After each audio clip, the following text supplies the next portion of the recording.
everybody, it's Megan here from Sporeprint Designs. You'll have to bear with me, hopefully this will be the first of many videos, but I'm just getting the hang of things at the moment. So if the videos and my voiceover is a little bit funny, bear with me and I'll do my best to improve it as we go along. This card for you today is bought by Serif Designs from, of course, the famous Roald Dahl books. The one we're working on today is obviously from Little Red Riding Hood, which will be found in the Revolting Rhymes book. Now the image that we've got is from obviously Mr. Wolf himself dressing up as Grandma, and we're making a standard size card today. So for you guys in America, I believe that's 5 by 7 inches, and for the rest of us it's about 17 to 12 centimeters roughly. So we've got the image there. I've just chopped that off the corners with my We Are Memory Keepers corner chomper, and I've got a set here of paper stocks from a Roald Dahl kit. Similar with the Serif Digikit, they've released them separately. They've got some really funky patterns, as you can see. They've even got little golden tickets there. They're great fun, with a load of little images that you can cut out as well. Just finding a suitable paper stock to go behind, and do eventually settle on that lovely blue there that goes along with the image itself. So we'll get that all together, and then what we'll be actually creating today will be a thank you card, which I intend to send to a family member in this instance. Following Christmas, I know we're all trying to get all of those thank you cards out to people for all the lovely presents that we've received. So that kit is fantastic, by the way. If you can still find those in stores, I know a couple of places have got them on sale at the moment. They're a fantastic pack, and they're going to be used for so many projects, not just those obviously to go with the Digikit. The packs themselves have got some fantastic papers. Whether you're a scrapbooker or a card crafter, they are something to behold, definitely. So just adhering that there with a quick tape runner, and I always push my papers down with a bone folder afterwards, just to make sure that all of that adhesive adheres properly onto the card front. Just trimming it out, I've got a pair of X-cut scissors there, and you'll see a little later on I have a pair of tweezers. In fact, I have a couple similarly from X-cut themselves. I will of course link in the doobly-doo below, or the blog post that I will also paste a link to for you to have a look at those as well, to the actual brand and the product itself if you are interested. They are amazing scissors, and I don't think I'd go anywhere else at the moment. You also saw at the start that I use a Fiskars paper trimmer. I'll link to that as well. Again, I've tried many paper trimmers over the time, and I think for definitely value for money and its effectiveness, I don't think I'll be changing that anytime soon either. So, just adhering a fantastic little wolf there on the front of the card. As you can see, the colours go nicely there, and the other alternative that I was looking at was that pink cardstock. Excuse my head just peeping in there. That pink cardstock to the left, for which we'll be adhering our sentiment to. Now today, instead of a usual sort of stamped and embossed sentiment, I've just got some sticky back stickers, which I'm using there. Just fixing one of those corners that's come loose with just a little bit of tacky glue, liquid adhesive for all of you Americans. So that's absolutely adhered down completely. I will be sending it through the mail, so we need to make sure that it's going to be standing up for a little bit of travelling there. So just cutting the sentiment, which I'm going to create a flag end with 2 sides, and then we'll be adhering the sticker back sentiment to it as well. Of course, if you don't have sticker back sentiment, it'll be no problem at all for you just to heat emboss this, or plain old stamping if you've got a suitable stamp set. I just had these to be using. I thought it was about time that I got through some of my stash. Here are those pair of tweezers that we were talking about earlier from X-cut again. They're a fantastic pair of tweezers because their natural position is the closed position, which means for sequins, which I'll be doing a bit later, any other fiddly bits and bobs that require you to hold the tweezers closed for some time, you won't get the finger ache or the difficulty that you have to try and keep everything closed without it fidgeting. Fantastic for putting adhesive onto things, as you'll see in a few moments.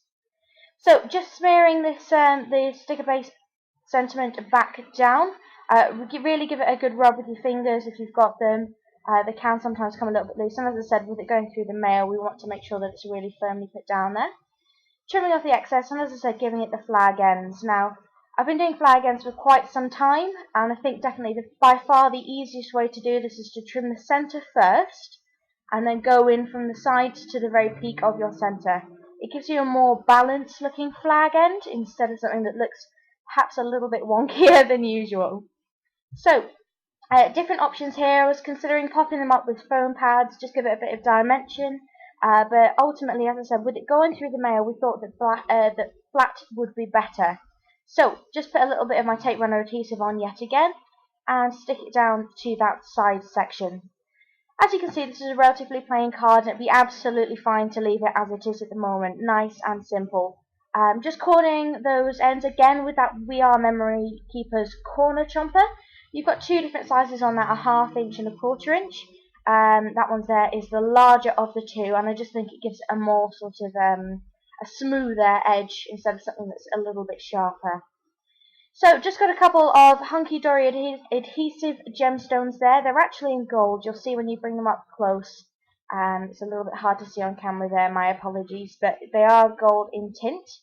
And a couple of standardized sequins. Now, I will link again into the message box below exactly what they are, but any old adhesive sequins would do absolutely fine for this. Just a couple of shades of purple that I've got in this instance. So arranging those around the side of the card where it's a little bit more blank, and again in that top left corner as well. So I'll be getting some more gemstones to add to those to balance it out. Now I fully encourage you to have a fiddle with your sequins. I wouldn't place them straight down and adhere them down. Have a look at the balance first. There's nothing worse than sticking something down and feeling like it's not quite balanced and that you need to change it around. So have a good fiddle around first. Get your design of your layout and then go ahead. I know a lot of people do some sketches. Personally, I don't work that way myself. I find it harder and more constricted doing it that way. So I make as I go, which I'm sure as I get more videos out onto this channel and onto my blog, you'll see that's more my style. But as I said, everybody works in different ways. Here are my fantastic tweezers doing a wonderful job of picking up my sequins for me. And as I said, with the natural position being closed, it means that they are holding those tight for me whilst I put on a little bit of adhesive. Now the adhesive that I'm using is Glossy Accents, which most people always associate with the shiny top finish that takes a couple of hours to dry, that gives a real dimensional clear effect, as you would have sort of anything that's shiny, so mirrors, cats' noses, anything along those lines that wants a shiny finish. But it's actually a fantastic adhesive as well. So place it down, and with the two surfaces being together and the air being able to circulate around it, it dries very quickly as well. So in just a few moments I'll be able to move those around without any difficulty. So that's the front of the card pretty much finished. My apologies for holding upside down here, still getting used to the filming. Hopefully that will come a bit better in a little bit of time.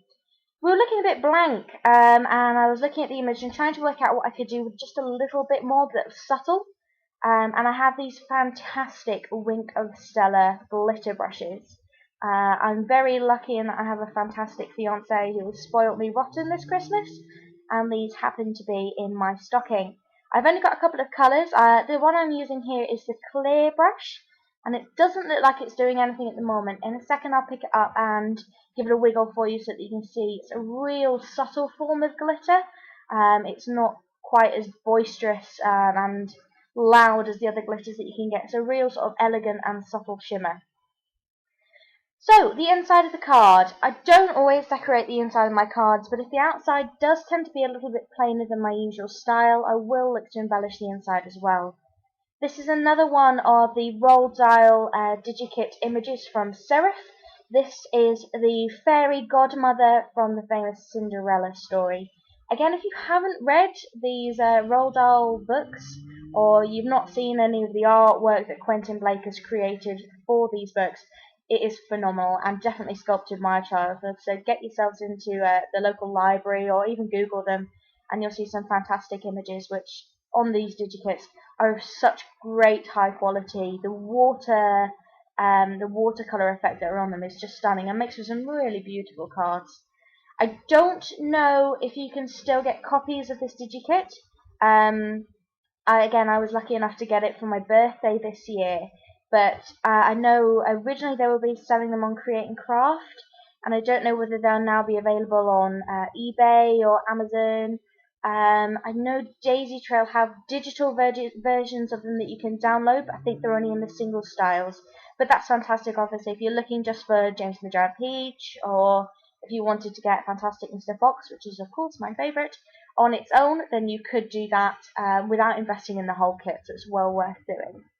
So, just adhering, once I've fussy cut out our little fairy godmother, I've left a small white border around her, just adhering with some tacky glue, just a little bit of adhesive to stick her down on the inside edge.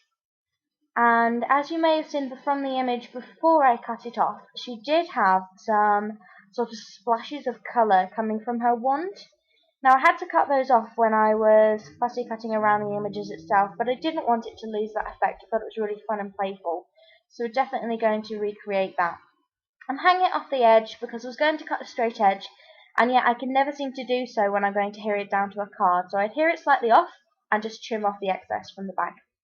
Rub it on down, and we'll look at what sort of adhesive we could put on the front. Now, I was thinking in regards to these little splashes of colours, you can see me tapping my fingers there, I was thinking that's absolutely fine, we'll just use the same sequins and these gold gem adhesives that I'm putting on now, put them straight back on, and it'll be exactly the same as the outside, a nice sort of continuous flow there. As you can see, I'm laying them out.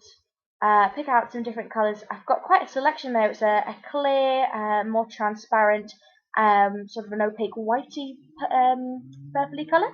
And then I've got 3 different colours as well. I put them on there and I thought, they're just too big. They don't look right. And this is what happens when you don't plan a card. You just go ahead and create straight away. So we'll work with it. We'll work with it and see what we can do. So I've got these tiny little glittered jars. You'll barely be able to see them there. Yet another stocking full of this year. As I said, I was very blessed. And so we've got a nice sort of pale lilac there that will just tip over yet again some glossy accents. Now, it will take a little bit longer to dry than it would have done with the sequins on the outside. So be prepared. Let it give it a couple of hours to dry, set solid, otherwise you're going to smear them and they will look not as sort of three-dimensional as they could if you just leave them be. So just a couple of little dots there, and I was thinking, oh, I really like that purple, but our little godmother is looking very sort of pale pink, sort of a peachy yellow on her own. So I was trying to work out how I could incorporate some of that purple through her image as well. So picked up my glossy accents. I don't seem to be able to put it down for this video, and smear a little around her necklace sort of area to try and get an uneven coating around there to see if I can incorporate a little bit more of that colour. Put on my glitter and shake it off into a spare piece of cardstock, and I had the edges a little bit too defined, so as you can see I'm just going around removing some glitter and blending it in a little bit so it's not quite as defined around the edges. So unlike the dots above them, didn't want to give them too much time to dry to be too three-dimensional, but spread it out a little so that the colour blends into the cardstock and isn't quite as intense. So that's the image for the inside. So all you'll see me doing now in a moment, making sure everything's adhered down, haven't got any stray glitter or adhesive that I'm not looking for there. I'm going to do a very simple text inside, in this case just a funny little sentiment, or funny in my terms. Whether you guys find it funny or not, I'm not entirely sure. Leave me a comment, say whether my sense of humour is appealing to you or not in this case. You won't be able to perhaps see it. It says inside, Megan hadn't looked this good in all year, obviously referring to the image on the front of herself, or as Mr. Wolf there, dressed up in Grandma's clothes, obviously indicating that I'd never looked quite as good all year long, which for me, and those of you who actually know me in real life, know that my fashion is perhaps not what I'm known for. Getting some quick black border edges here. I like to freehand these. I think it looks more artistic. I think it really brings the card together when you've got sort of a bordered edge across the ends. Again, it's just to make it a little bit more sceneful and make it look as if the whole item and the images within are contained. So you can see I've just got a sort of a normal fine liner pen there, just making sure the lines are within. Don't worry if they're not perfectly straight. I've done them with rulers, I've done them freehand. I think it looks so much more creative freehand. but feel free to experiment yourself. So that's it for the card today. If you have any questions, any comments, anything that I can do to make these videos a little bit more seamless for you and make it an easier or better learning experience, let me know. Equally, I'll be trying to upload videos on a regular basis for you, so if there's something that you want to see, if you want to see more of these Digikits, or if you have the Digikit yourself and just can't quite work out what to do with the images, as I said, either drop me a message in the comment below or leave me a message on my website that I've got, and I'll be able to try and answer those for you as soon as I can. The next video will be up in a couple of days, hopefully, and again, if you've got ideas of anything in particular you'd like to see, just let me know. Thanks ever so much for watching, and I'll see you again soon.